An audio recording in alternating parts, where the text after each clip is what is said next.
Hello everyone. हम पढ़ रहे थे एनसीईआरटी की बुक और उसमें हम पहुंच चुके थे क्लास 9th में, जिसमें हम चल रही थी हिस्ट्री की बुक, जिस बुक का नाम है भारत और समकालीन विश्व।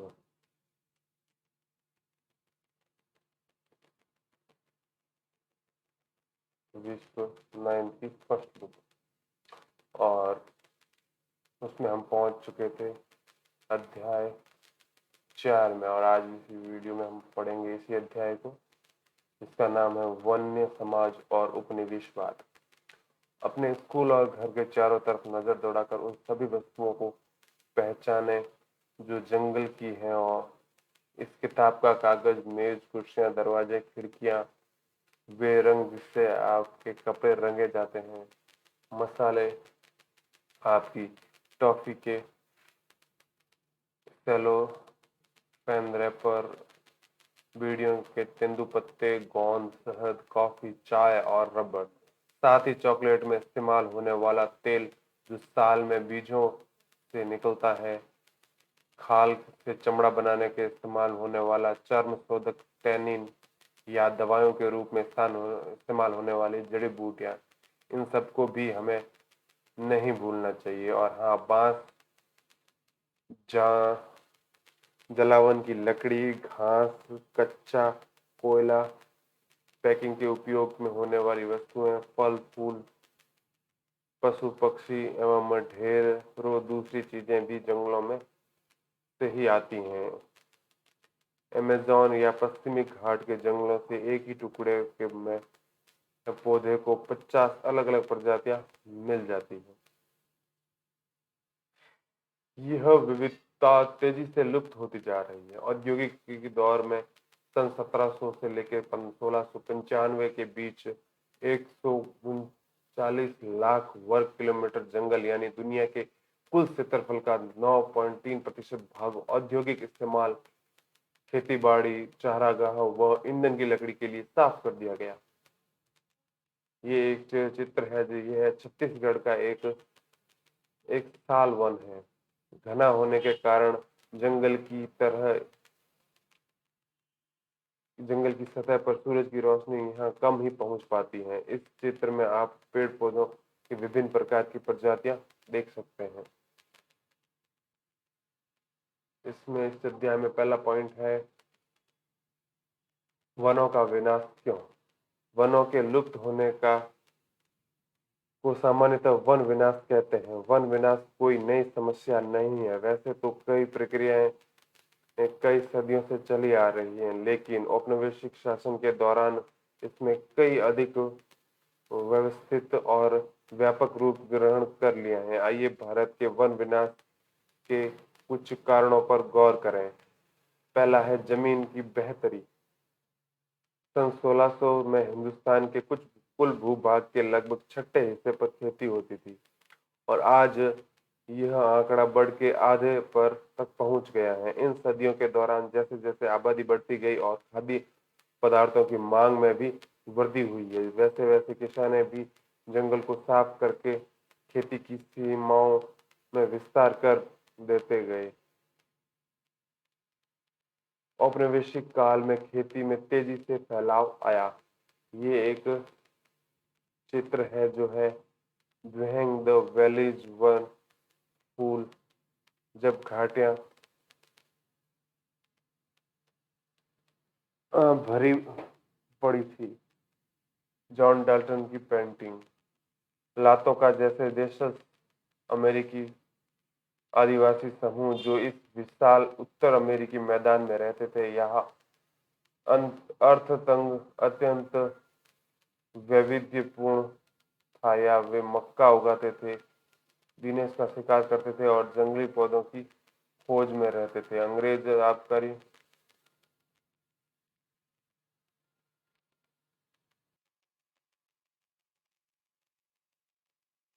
अंग्रेज आबादकारों ने बेबिस्नों के लिए विशाल भूभाग को खोल दिया और बेकार समझा खुला छोड़ना बेकार समझा।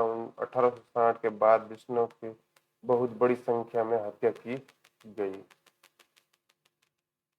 इसकी कई वजह थी। पहली, अंग्रेजों के व्यवसायिक फसलों जैसे पटसन, गन्ना, गेहूं व कपास के उत्पादन में जमकर प्रोत्साहित किया।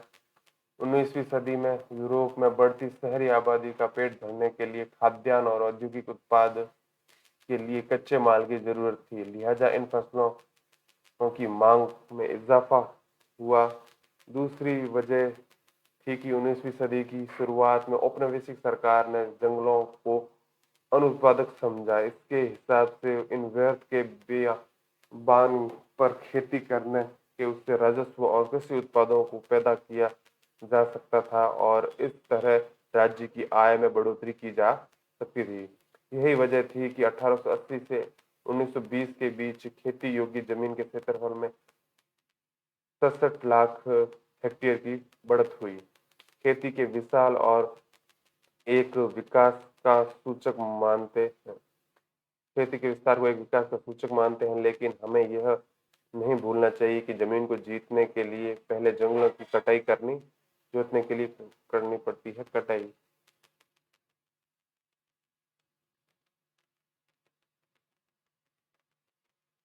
स्रोत के बारे में पढ़ें तो प्रति जमीन पर कब्जा करके उसे खेती योग्य बनाना जाए, यह विचार सारी दुनिया के उपनिवेशकों के बीच शुरू से ही लोकप्रिय था। यही वह विचार था जिससे विजय को न्यायोचित ठहराया।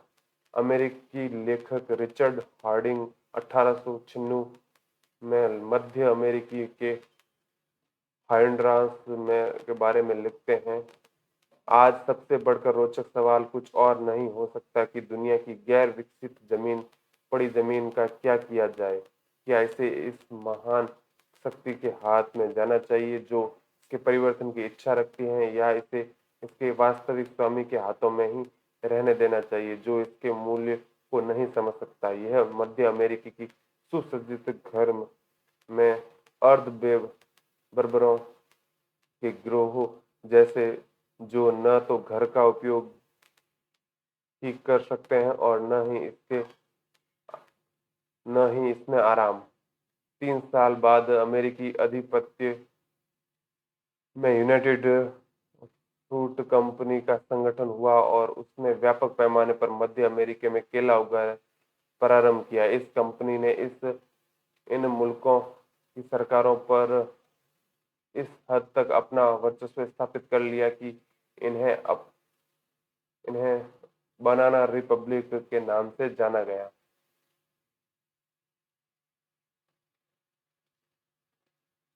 अतिरिक्त जानकारी में बॉक्स नंबर 1 में देखें तो किसी स्थान पर खेती न होने का मतलब उस जगह का गैर आबाद होना नहीं है। जब गोरे आबादकार ऑस्ट्रेलिया पहुंचे तो उन्होंने दावा किया कि यह महाद्वीप खाली था। वास्तव में यह आदिवासी पथ प्रदर्शकों के नेतृत्व में पुरातन रास्तों से इस भूभाग में प्रविष्ट हुए थे। ऑस्ट्रेलिया के विभिन्न आदिवासी समुदायों के अपने स्पष्ट विभाजित इलाके थे। ऑस्ट्रेलिया के नगारिंदियों की अपनी जमीन की आकृति इनके पहले पूर्वज नरुगुरुंद्रेरी के प्रतीकात्मक शरीर जैसी थी। यह जमीन 5 अलग-अलग प्राकृतिक प्रदेशों खारे पानी, झीलों, झाड़ियों, रेगिस्तानी मैदानों, नदी तटीय मैदानों को अपने में समेटे हुए थी, जो अलग-अलग सामाजिक आर्थिक जरूरतों को पूरा करते थे। ये तस्वीर है सिंहभूम के जंगलों में साल के तनों के स्लीपरों का निर्माण। छोटा नागपुर, मई 1897 का। स्लीपर क्या होता है? रेल की पटरी के आर पार लगे लकड़ी के तख्ते जो पटरी को उसकी जगह पर रोके रखते हैं। तो ये है पटरी की स्लीपर के लिए क्या क्या हुआ। वो रेल की पटरी है तो स्लीपर बनाने के लिए वन विभाग पेड़ों को काटने और उसमें पटरी बनाने के लिए तो आदिवासियों को नियुक्त किया करता था, लेकिन उनको अपने घर बनाने के लिए उन पेड़ों को काटने की अनुमति नहीं थी। 19वीं सदी की शुरुआत तक इंग्लैंड में बतूल ओक बलूत ओक के जंगल लुप्त होने लगे। इसकी वजह से शाही सेना के लिए लकड़ी की आपूर्ति में मुश्किल आ खड़ी हुई। मजबूत और टिकाऊ लकड़ी के नियमित आपूर्ति के बिना अंग्रेजी जहाज भला कैसे बन सकते थे और जहाजों की बिना शाही सत्ता कैसे बचाई और बनाई रखी जा सकती थी। 1820 के दशक में खोजी दस्ते हिंदुस्तान की वन संपदा का अन्वेषण करने के लिए भेजे गए। एक दशक के भीतर बड़े पैमाने पर पेड़ काटे जाने लगे और भारी मात्रा में लकड़ी का हिंदुस्तान से निर्यात होने लगा। 1850 के दशक में रेल लाइनों के प्रसार ने लकड़ी के लिए एक नई तरह की मांग पैदा कर दी। शाही सेना के आवागमन और औपनिवेशिक व्यापार के लिए रेल लाइनें अनिवार्य थी। इंजनों को चलाने और के लिए ईंधन के तौर पर रेल की पटरियों को जोड़ने रखने के लिए स्लीपरों के रूप में लकड़ी की भारी जरूरत थी। एक मील लंबी रेल की पटरी के लिए 1760-2000 स्लीपरों की आवश्यकता पड़ती थी। भारत में रेल लाइनों का जाल 1860 के दशक में तेजी से फैला और 1890 तक लगभग 25,500 किमी लंबी रेल लाइनें बिछाई जा चुकी थी। 1946 में इन लाइनों की लंबाई 7,65,000 किमी तक बढ़ चुकी थी। रेल लाइनों के प्रसार के साथ साथ बड़ी तादाद में पेड़ भी काटे गए। अकेले मद्रास प्रेसिडेंसी में 1850 के दशक में प्रतिवर्ष 35,000 पेड़ स्लीपरों के लिए काटे गए। सरकार ने आवश्यक मात्रा की आपूर्ति के लिए निजी ठेके दिए। इन ठेकेदारों ने बिना सोचे समझे पेड़ काटना शुरू कर दिया। रेल लाइनों ने इर्द गिर्द जंगल तेजी से गायब होने लगे। ये चित्र है बांस के बेड़े कालालाग नदी के बहकर जाते हुए। चिटगांव पर्वतीय पट्टी।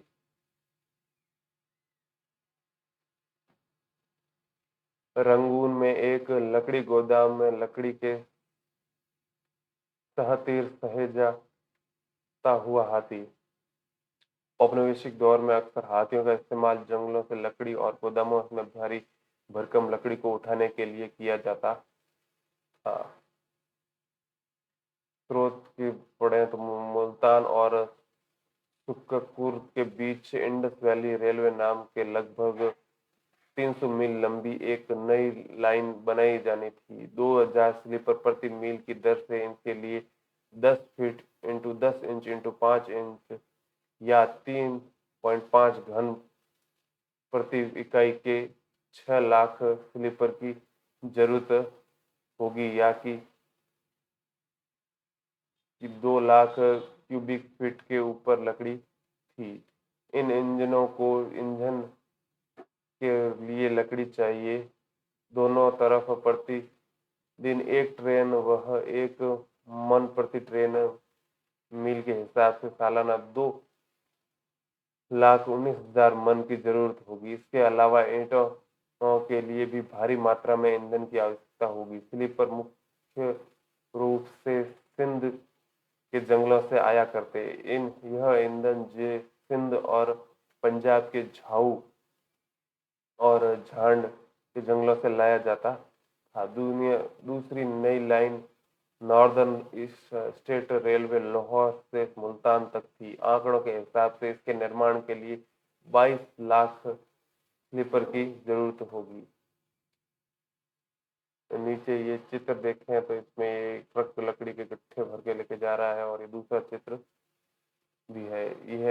ये चित्र में है लकड़ी की ईंधन की लकड़ी इकट्ठा कर घर को लौटती औरतें और ये है लट्ठे ले जाता हुआ ट्रक। लट्ठे काटने के लिए किसी क्षेत्र का चुनाव करने के बाद वन विभाग सबसे पहले चौड़ी सड़कों का निर्माण करता है और जिससे ट्रकों का प्रवेश संभव हो सके।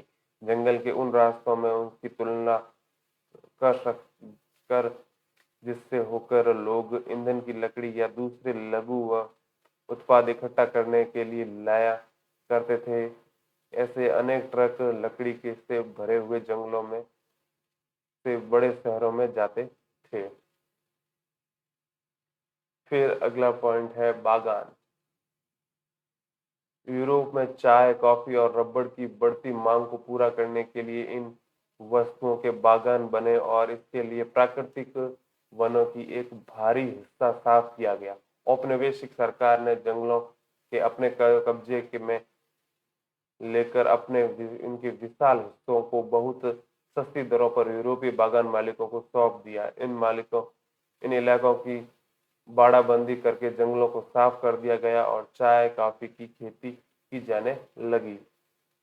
ये है प्लेजर ब्रांड चाय का एक एडवर्टाइजमेंट। अगला पॉइंट है व्यवसायिक वानिकी की शुरुआत। पिछले खंड में हमने देखा कि जहाज और रेल की पटरियां बिछाने के लिए अंग्रेजों को जंगलों की जरूरत थी। अंग्रेजों को इस बात की चिंता थी कि स्थानीय लोगों द्वारा जंगलों का उपयोग व व्यापारिक द्वारा पेड़ों की अंधाधुंध कटाई से जंगल नष्ट हो जाएंगे। इसलिए उन्हें डायडिच बेंडिन नामक जर्मन विशेषज्ञ को इस विषय पर मशविरे के लिए बुलाया और इसे देश का पहला वन निर्देशक नियुक्त किया गया। ब्रैंडिस ने महसूस किया कि लोगों को संरक्षण विज्ञान में विशेष प्रशिक्षित करना और जंगलों के प्रबंधन के लिए एक व्यवस्थित तंत्र विकसित करना होगा।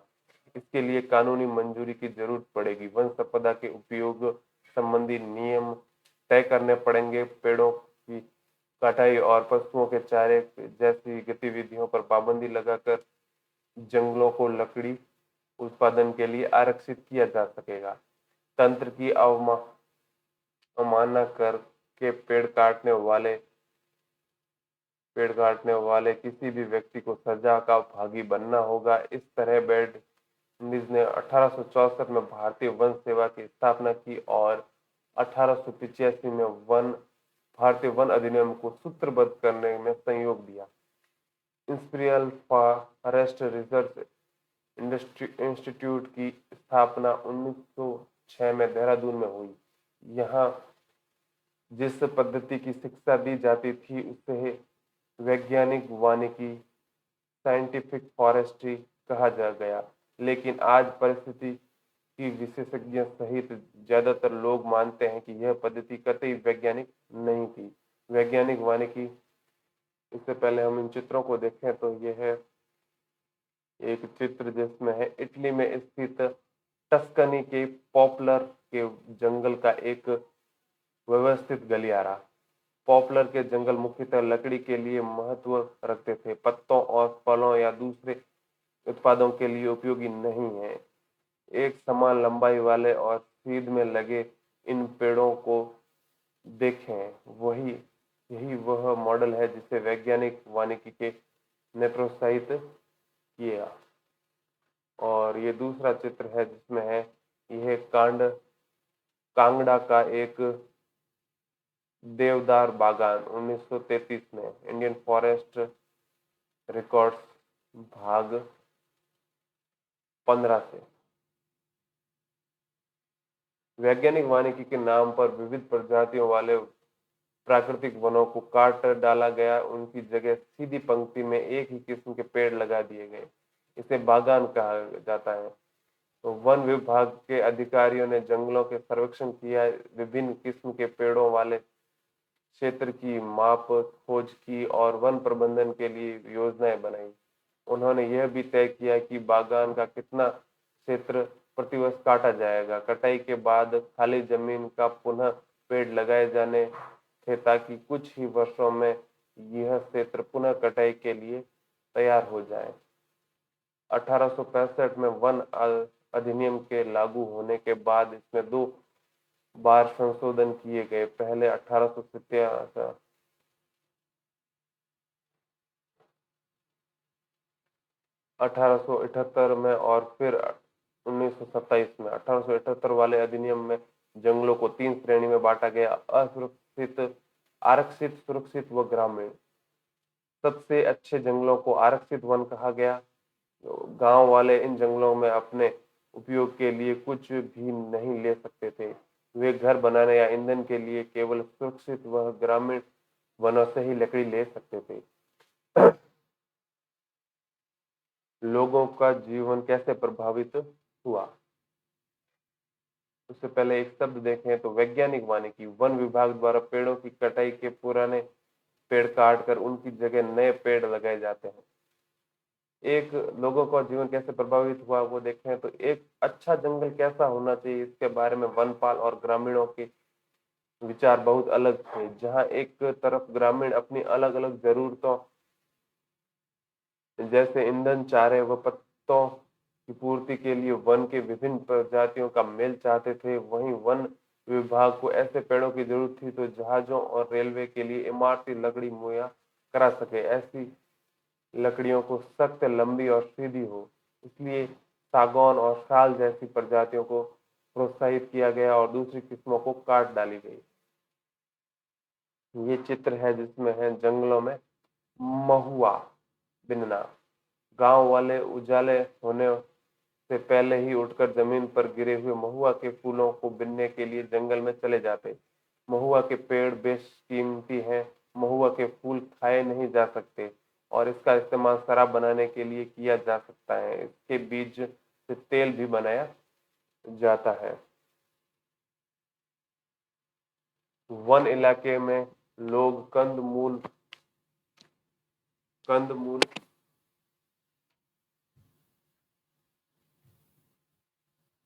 वन इलाके में लोग कंद मूल, फल, पत्ते तथा वन उत्पादों का विभिन्न जरूरतों के लिए उपयोग करते हैं। वन फल और कंद अत्यंत पोषक खाद्य हैं। विशेषकर मानसून के दौरान जब फसलें कट कर घर में न आई हो देव दवाओं के लिए जड़ी बूटियों का इस्तेमाल होता है।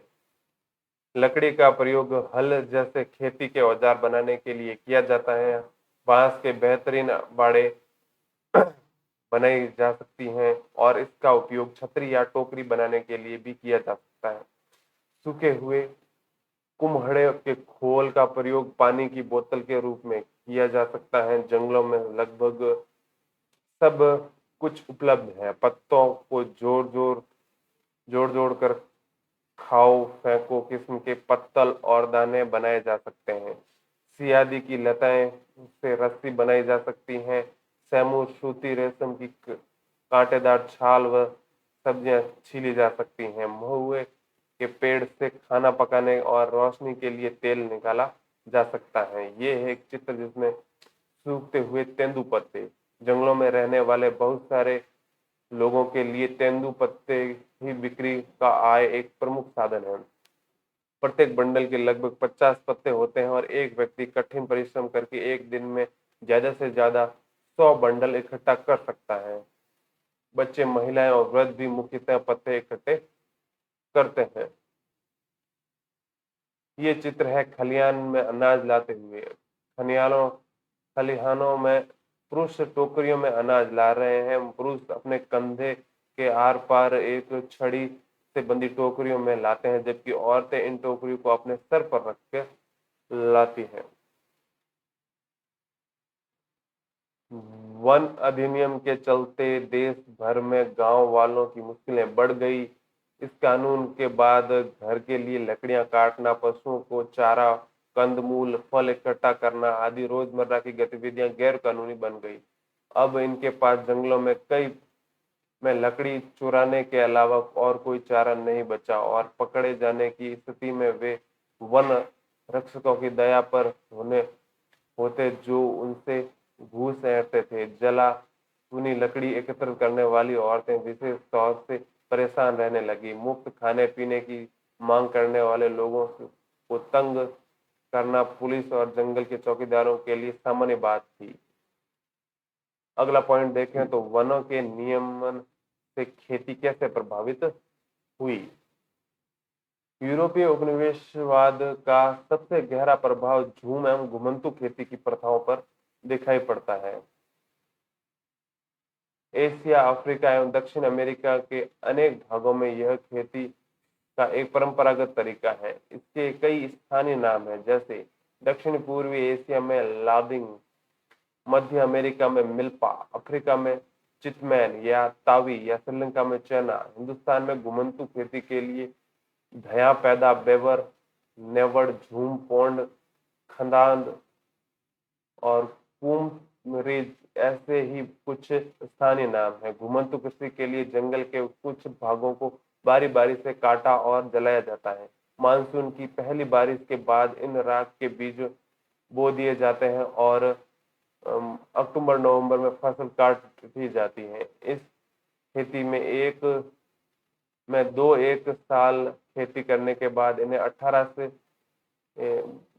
12 से 18 साल तक के लिए परती छोड़ दिया जाता है, तब जिससे वहां फिर से जंगल पनप जाए। इन भूखंडों में मिश्रित फसलें उगाई जाती हैं, जैसे मध्य भारत और अफ्रीकी में ज्वार, बाजरा, ब्राजील में कसावा और लैटिन अमेरिका में अन्य भागों में मक्का व फलियां।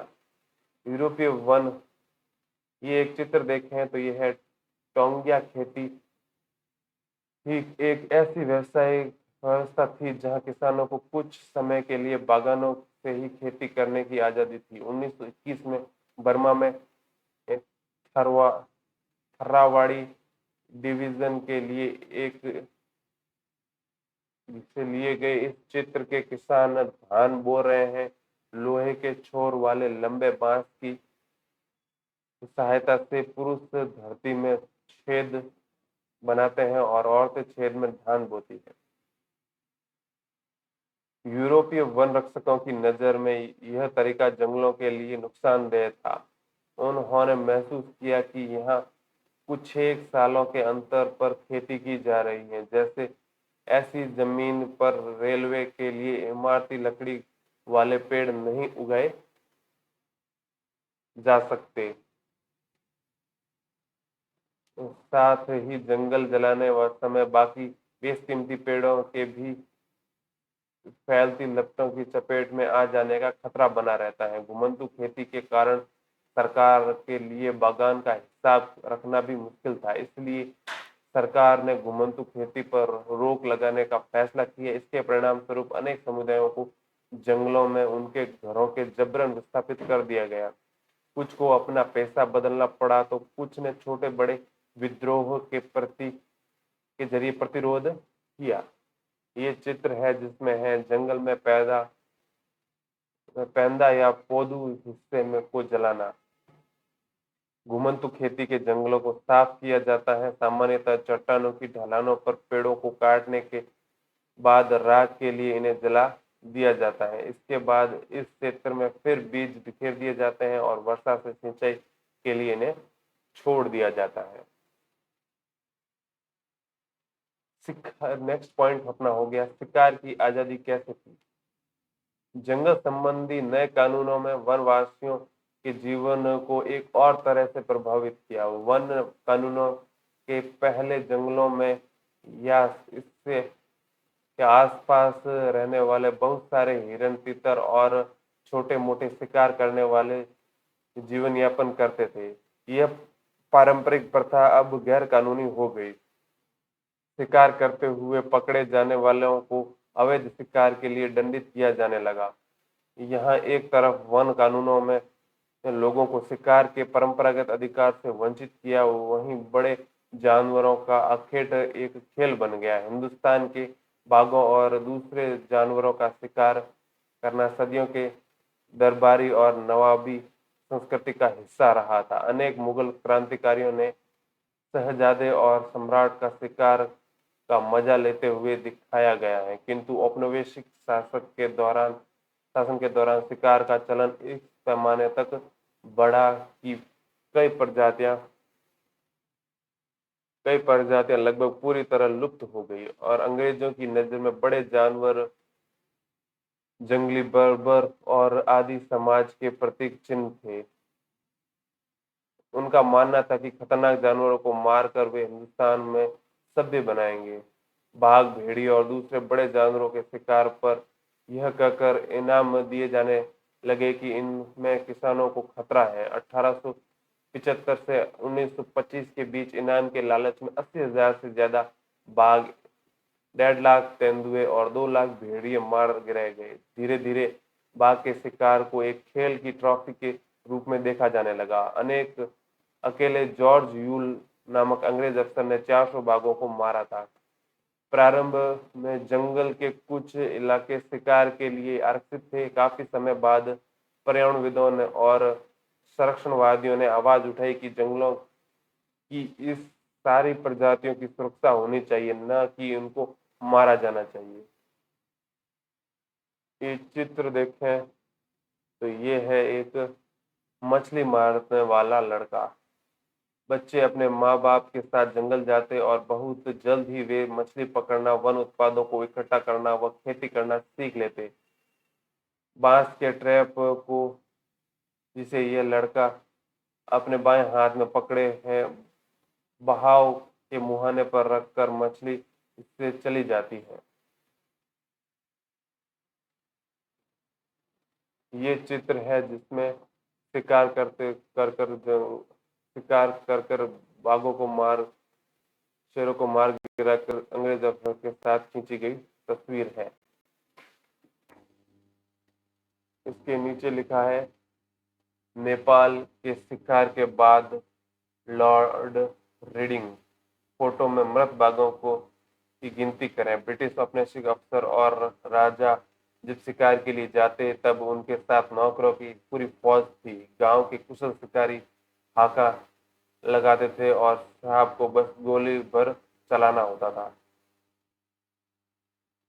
स्रोत की पढ़ें तो इसमें लिखा है, बेगा मध्य भारत का एक वन्य समुदाय है और 1892 में जब उनकी घुमंतू खेती पर रोक लगा दी गई तब उन्होंने सरकार को ये याचिका दी, हर रोज हम फाका करते हैं क्योंकि हमारे पास खाने का अनाज नहीं है। हमारे पास सिर्फ एक ही दौलत है, वो है हमारी कुल्हाड़ी।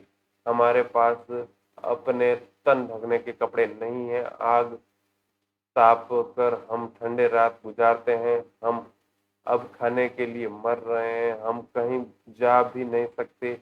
हमने ऐसी क्या गलती की कि सरकार हमारी परवाह नहीं करती। कैदियों को जेलों में पर्याप्त भोजन नहीं दिया जाता है। घास उगाने वालों को भी उनकी जमीन से बेदखल नहीं किया जाता है। लेकिन हम जो यहाँ कई पीढ़ियों से रहते आए हैं, उन्हें सरकार हमारा अधिकार नहीं देती। अगला पॉइंट पढ़े तो वो है, नए व्यापार, नए रोजगार और नई सेवाएं। जंगलों पर वन विभाग का नियंत्रण स्थापित हो जाने से लोगों को कई तरह के नुकसान हुए, लेकिन कुछ लोगों को व्यापार के नए अवसर लाभ भी मिला। कई समुदाय अपने परंपरागत पेशे छोड़कर वन उत्पादों का व्यापार करने लगे। महज हिंदुस्तान ही नहीं बल्कि दुनिया भर के कुछ ऐसा ही नजारा दिखता है। उदाहरण के लिए 19वीं सदी के मध्य में ऊंची जगहों पर रहकर मैनिको योग उगाने वाले ब्राजील, अमेजोन और मुनुदुकरुक समुदाय के लोगों ने व्यापारियों को रबड़ की आपूर्ति के लिए जंगली रबड़ के वृक्ष से लेटेक्स एकत्र करना प्रारंभ कर दिया। कालांतर में ये व्यापार चौकियों की ओर नीचे उतर आया और पूरी तरह व्यापारियों पर निर्भर हो गया। हिंदुस्तान में वन उत्पादों का व्यापार कोई अनोखी बात नहीं है। मध्यकाल से ही आदिवासी समुदायों द्वारा बंजारों आदि घुमंतू समुदायों के माध्यम से हाथियों और दूसरे सामान जैसे खाल, सींग, रेशम और के कोई, हाथी दांत, बांस, मसाले, रेसे, घास, गोंद और राल के व्यापार के सबूत मिलते हैं। लेकिन अंग्रेजों के आने के बाद व्यापार पूरी तरह सरकारी नियंत्रण में चला गया। ब्रिटिश सरकार ने कई बड़ी यूरोपीय व्यापारिक कंपनियों को विशेष इलाके में वन उत्पादों के व्यापार की इजारेदारी सौंप दी। इजारेदारी मतलब होता है एकाधिकार। स्थानीय लोगों द्वारा शिकार करने और पशुओं को चराने पर बंदिश लगा दी गई। इस प्रक्रिया के में मद्रास प्रेसिडेंसी के कोरावा, कराचा व येरुकुला जैसे अनेक चरावे और घुमंतू समुदाय अपनी जीविका से हाथ धो बैठे। इनमें से कुछ को आपराधिक कबीले कहा जाने लगा और ये सरकार की निगरानी में फैक्ट्रियां, खदानों व बागानों के काम करने को मजबूर हो गए।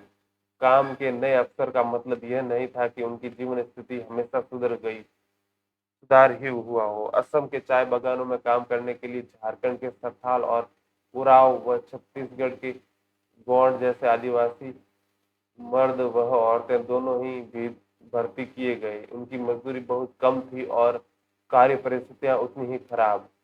उन्हें उनके गांव से उठाकर भर्ती तो कर लिया गया था, लेकिन उनकी वापसी आसान नहीं थी। एक स्रोत पढ़े तो उसमें है, पुतुमायो में रबड़ की निकासी। दुनिया भर में बागानों में काम कर की स्थितियां भयावह थी। रेमेजॉन अमेजॉन के पुटुमायो क्षेत्र में पेरुवियन रबड़ कंपनी ब्रिटिश एवं पेरुवियर साझे में बहु द्वारा रबड़ की निकासी हुई तो कहे जाने वाले स्थानीय इंडियनों की बेगार पर निर्भर थी। 1900 से लेकर 1912 के बीच पुटुमायो में 4000 टन रबड़ का उत्पादन हुआ और उसी दौरान इंडियन आबादी में यंत्रणा रोगों और पलायन के चलते 30,000 की गिरावट आई। रबड़ कंपनी के एक वेतनभोगी का वर्णन किया कि रबड़ का संग्रह कैसे किया जाता था। मैनेजर ने कुछ सैकड़ों इंडियनों को स्टेशन पर उपस्थित होने का निर्देश दिया। इसके उसने अपनी कार्बाइन और छुआ पकड़ा और इन बेबस इंडियनों का कत्लेआम शुरू कर दिया। थोड़ी ही देर में बच्चों, महिलाओं और पुरुषों के 150 लाशों ने जमीन ढक गई। खून से नहाए हुए, दया की भीख मांगते हुए जिंदा बचे लोगों ने मुर्दों के ढेर के साथ जला दिया गया और मैनेजर चिल्लाया, मैं उन सभी इंडियनों को खत्म कर देना चाहता हूं जो रबड़ लाने के लिए दिए गए मेरे निर्देश को नहीं मानते हैं।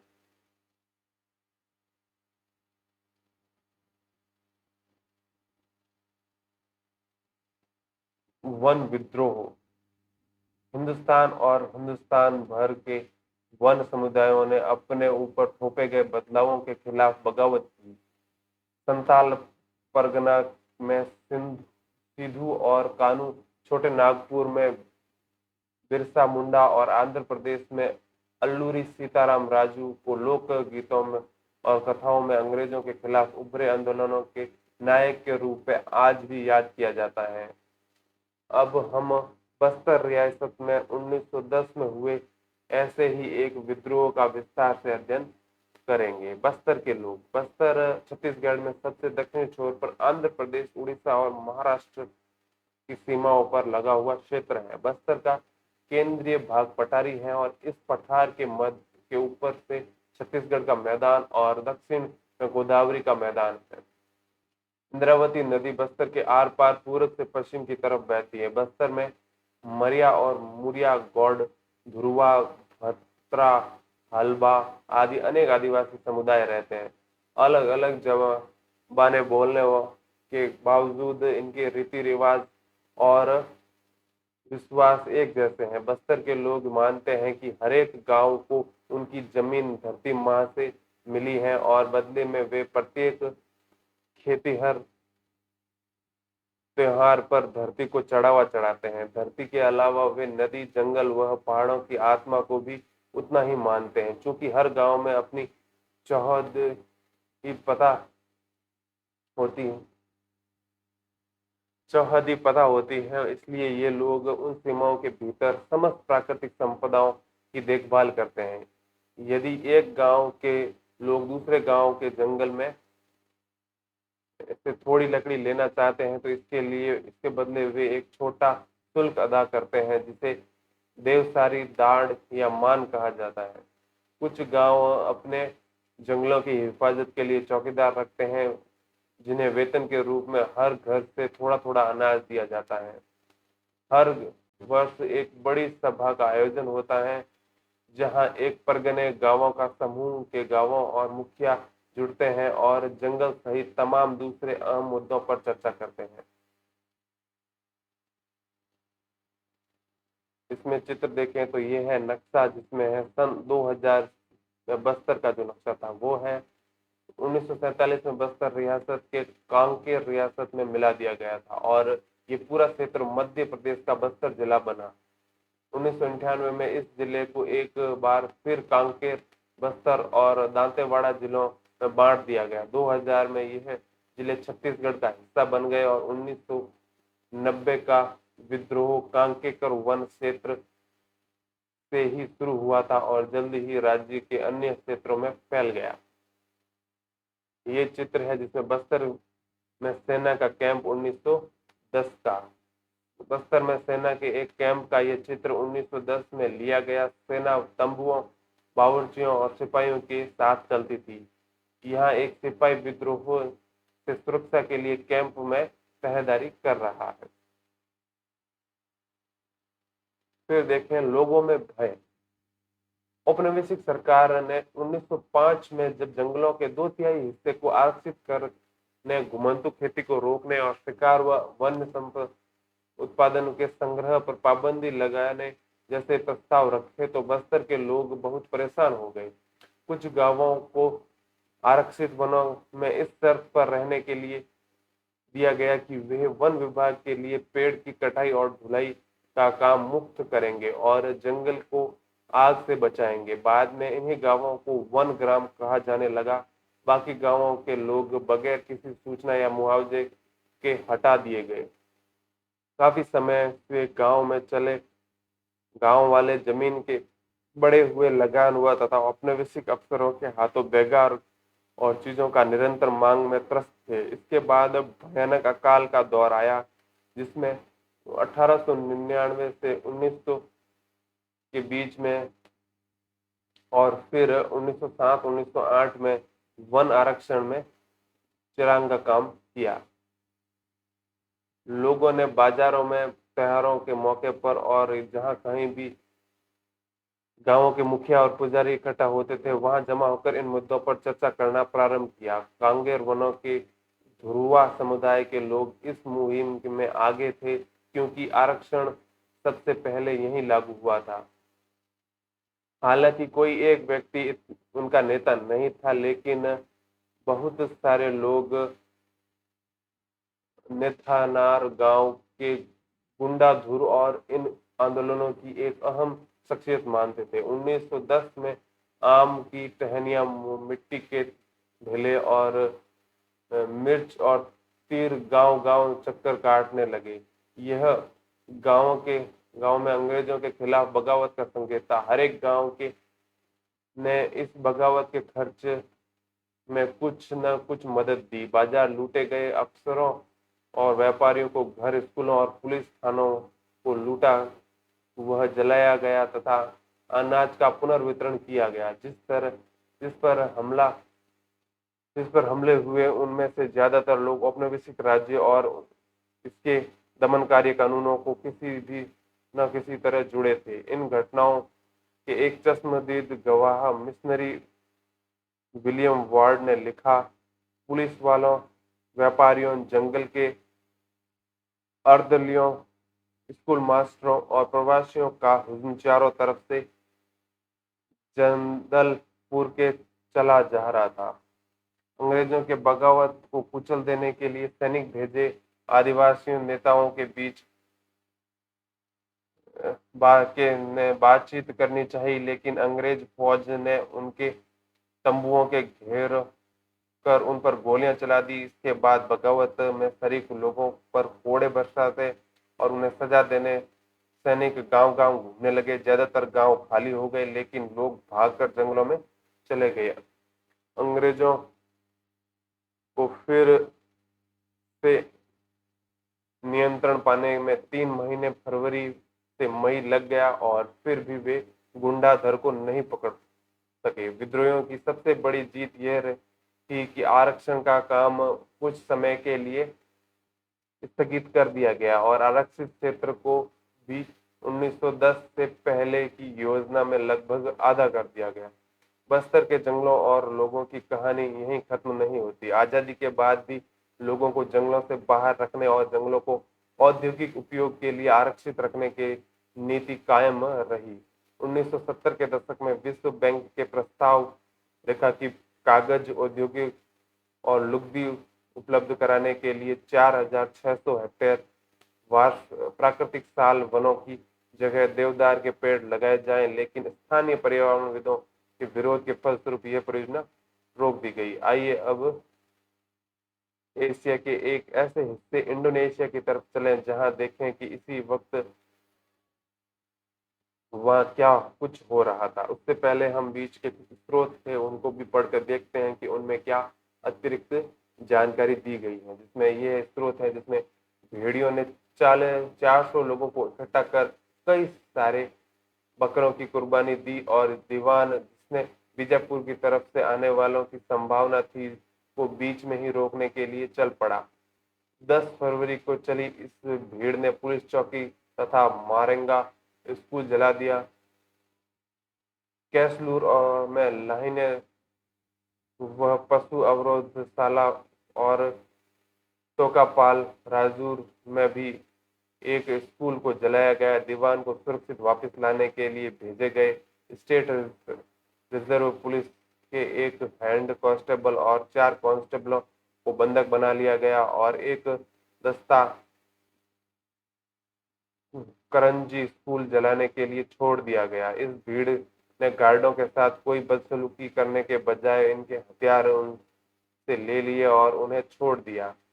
भोड़िया मांझी के नेतृत्व में क्योंकि एक दल ने कोयर नदी का रास्ता लिया क्योंकि दीवान मुख्य सड़क छोड़कर उधर से आ सकता था। बाकी लोग बीजापुर में आने वाली मुख्य सड़क बंद करने के लिए दिलमिल्ली चले गए। बुद्ध मांझी और हरचंद नाइक के मुख्य दल की कमान संभाली। ये स्रोत यहाँ से प्राप्त हुआ है जिसमें Debrett political agent Chhattisgarh feud state का 23 जून 2010 के कमिश्नर छत्तीसगढ़ डिवीजन के नाम लिखा गया पत्र। एक अगला स्रोत देखें तो ये है बस्तर में रहने वाले बुजुर्ग इस लड़ाई के बारे में जिन्हें उन्होंने अपने माता पिता से सुना बताते हैं।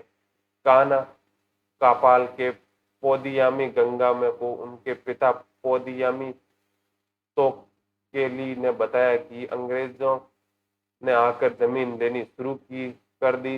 राजा को आसपास क्यों नहीं राजा को आसपास क्या हो रहा है उसकी परवाह नहीं थी, इसलिए जमीन ली जा रही है। यह देख उसके समर्थकों ने लोगों को इकट्ठा किया। लड़ाई शुरू हुई। उसके कट्टर समर्थन मारे गए और बाकियों पर कोड़े से मार पड़ी। मेरे पिता पोदियामी तोकेली को भी कोड़े की पीटा गया, लेकिन वह भागने में कामयाब हुए और बच निकले। यह आंदोलन अंग्रेजों से छुटकारा पाने के लिए था। अंग्रेज उनको घोड़े से बांधकर घसीटा करते। हर एक गांव से 2-4 लोग जगतपुर गए। चिंदपाल के गार्गी देवा और मिखाला माकी मिरास के दोल और अबुरान बुंदी बालेरास व वादा पांडु पालेम का उगा और दूसरे ढेर सारे लोग। इसी तरह के नंदरासा के एक बुजुर्ग चेंदू ने कहा कि लोगों की तरफ पूर्णिया थे, पोलेम के मिल्ली तुंदार, नंदराना के सोईकाल धुरवा और पंडवा माजी। हर परगने के लोग अन्नमलई अन्ननार तराई इकट्ठा हुए। एक झटके में पलटन ने सबको घेर लिया। गुंडा दूर उड़ सकते थे लेकिन इसलिए उड़ निकले, लेकिन तीर कमान वाले अब क्या करें। रात में लड़ाई होनी थी। लोग झाड़ियों में छिपकर पेट के बल भागे। फौज की पलटन भी भागी तो जो लोग जिंदा बचे किसी तरह अपने गांव पहुंच। फिर है जावा के जंगलों में हुआ बदलाव। जावा को आजकल इंडोनेशिया के चावल उत्पादक द्वीप के रूप में जाना जाता है, लेकिन एक जमाने में यह देश क्षेत्र अधिकांशतः वनाच्छादित था। इंडोनेशिया एक डच उपनिवेश था जो और जैसा कि हम देखेंगे, भारत व इंडोनेशिया के वन कानूनों में कई समानताएं थी। इंडोनेशिया में जावा की वह क्षेत्र है जहां डचों के वन प्रबंधन की शुरुआत की। अंग्रेजों की वह तरह वह भी जहाज बनाने के लिए जावा से लकड़ी हासिल करना चाहते थे। सन 1600 में जावा की अनुमानित आबादी 34 लाख थी। हालांकि उपजाऊ मैदान के ढेर सारे गांव थे, लेकिन पहाड़ों में भी घुमंतू खेती करने वाले अनेक समुदाय रहते थे। फिर पहला पॉइंट देखें तो जावा के लकड़हारों के बारे में पढ़ते हैं। तो वो है जावा के कंगाल समुदाय के लोग, कलांग समुदाय के लोग कुशल लकड़हारे और घुमंतू किसान थे। उनका महत्व इस बात से आंका जा सकता है कि 1755 में जब जावा की माता रानी सिया रियासत बटी तो वहां के 60,000 कलांग परिवारों को भी दोनों राज्यों में बराबर बराबर बांट दिया गया। इसके कौशल के बगैर सागौन की कटाई कर राजाओं के महल बनाना बहुत मुश्किल था। डचों ने जब 18वीं सदी में वन पर नियंत्रण स्थापित करना प्रारंभ किया, तब उन्होंने भी कोशिश की कि कलांग उनके लिए काम करें। 1770 में कलांग ने एक डच किले पर हमला करके उसका प्रतिरोध किया, लेकिन इस विद्रोह को दबा दिया गया। फिर अगला है डच वैज्ञानिक वानिकी। 19वीं सदी में जब लोगों के साथ साथ इलाकों पर भी नियंत्रण स्थापित करना जरूरी लगने लगा, तो डच उपनिवेशकों ने जावा में वन कानून लागू कर ग्रामीणों की जंगल पर पहुंच पर दबिश थोप दी। इसके बाद नाव या घर बनाने जैसे खास उद्देश्य के लिए सिर्फ चुने हुए जंगलों से लकड़ी काटी जा सकती थी और वन भी कड़ी निगरानी में थे। ग्रामीणों को मवेशी चराने बिना परमिट, लकड़ी ढोने या जंगल से गुजरने वाली सड़क पर घोड़ा गाड़ी तथा जानवरों पर चढ़कर आने जाने के लिए दंडित किया जाने लगा। भारत की ही तरह यहाँ भी जहाज और रेल लाइनों के निर्माण के वन प्रबंधन और वन सेवाओं को लागू करने की आवश्यकता पैदा कर दी। 1882 में अकेले जावा से ही 2,80,000 स्लीपरों का निर्यात किया गया। जाहिर है कि पेड़ काटने, लट्टों को ढाने और स्लीपर को तैयार करने के लिए श्रम की आवश्यकता थी। डचों ने पहले तो जंगलों को खेतों की जमीन लगा दिया और बाद में कुछ गांवों को इन शर्त पर से मुक्त कर दिया कि वे सामूहिक रूप से पेड़ काटने और लकड़ी ढोने के लिए भैंसे उपलब्ध कराने का काम मुफ्त में किया करेंगे। इस व्यवस्था को ब्लेंडार्गस्टिक्सटेन के नाम से जाना गया।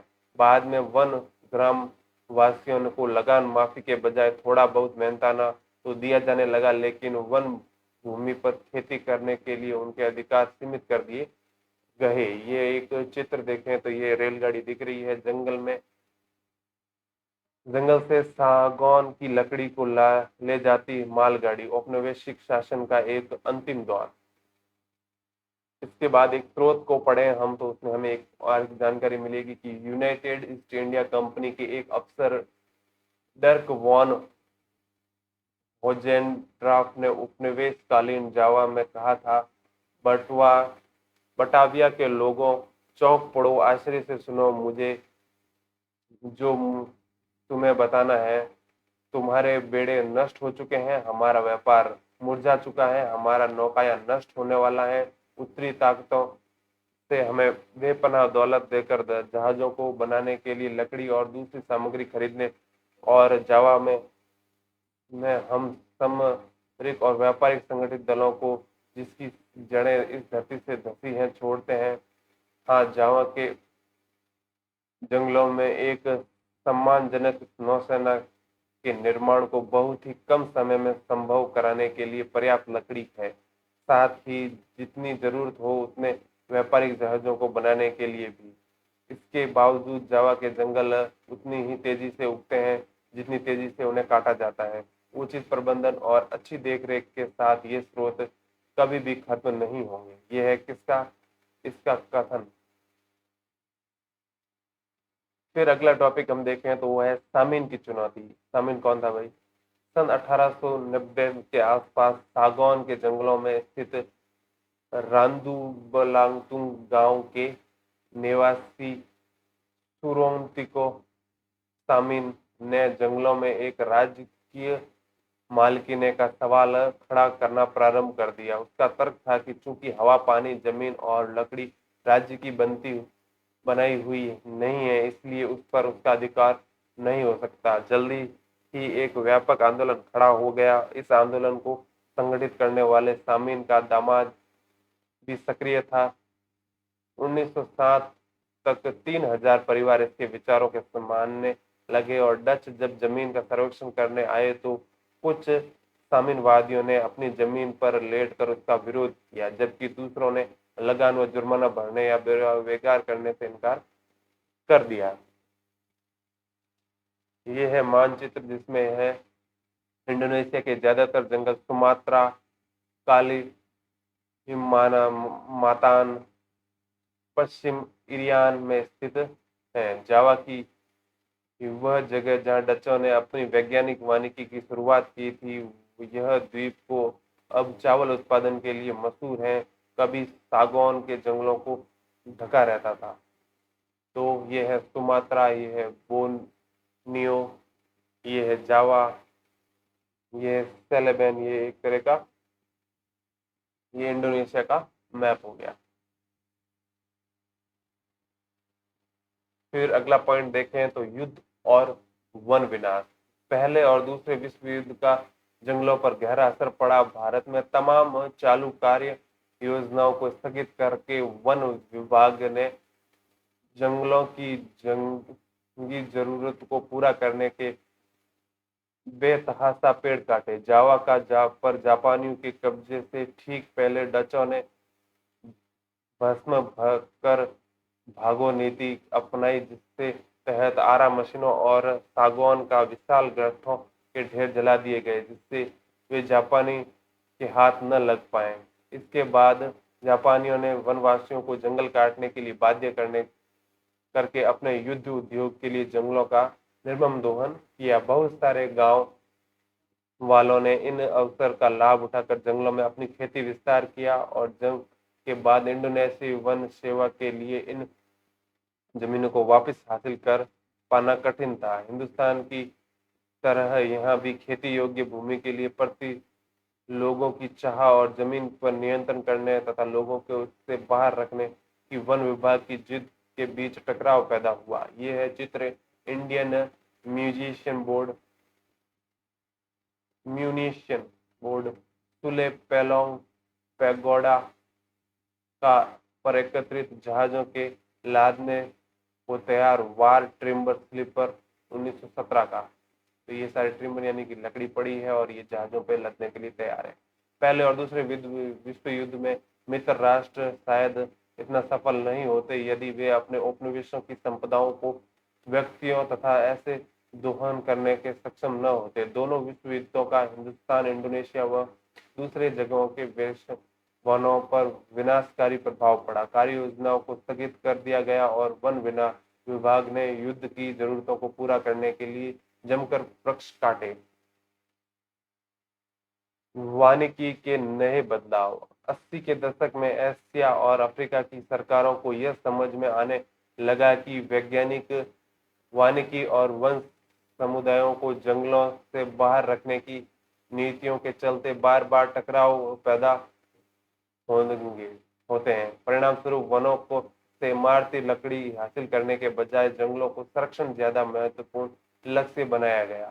सरकार को यह भी मान लिया कि इस लक्ष्य को हासिल करने के लिए वन प्रदेशों में रहने वालों की मदद लेनी होगी।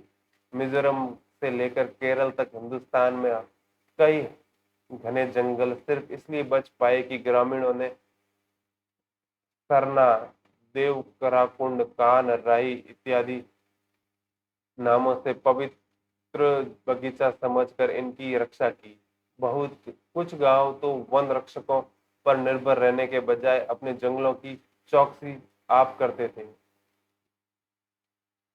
इसमें हर परिवार बारी बारी अपना योगदान देता था। स्थानीय वन समुदाय और पर्यावरणविद अब वन प्रबंधन के वैकल्पिक तरीके के बारे में सोचने लगे हैं। ये है चित्र जिसमें है डच औपनिवेशिक शासन के अधीन रैमबैग में लट्ठों का गोदाम।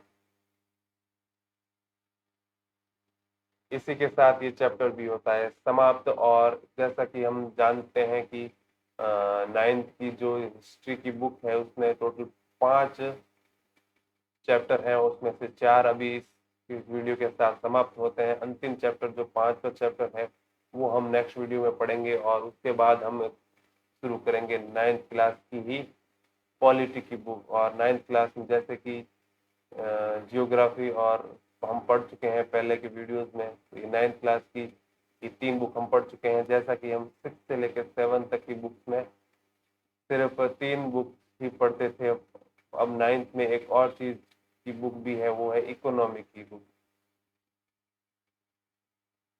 इकोनॉमी की बुक है, उसको भी हम पढ़ेंगे, जो कि है 9th में और 10th में भी। तो इसी के साथ हम इस वीडियो को यहीं खत्म करते हैं, मिलेंगे नेक्स्ट वीडियो में, तब तक के लिए धन्यवाद, थैंक यू।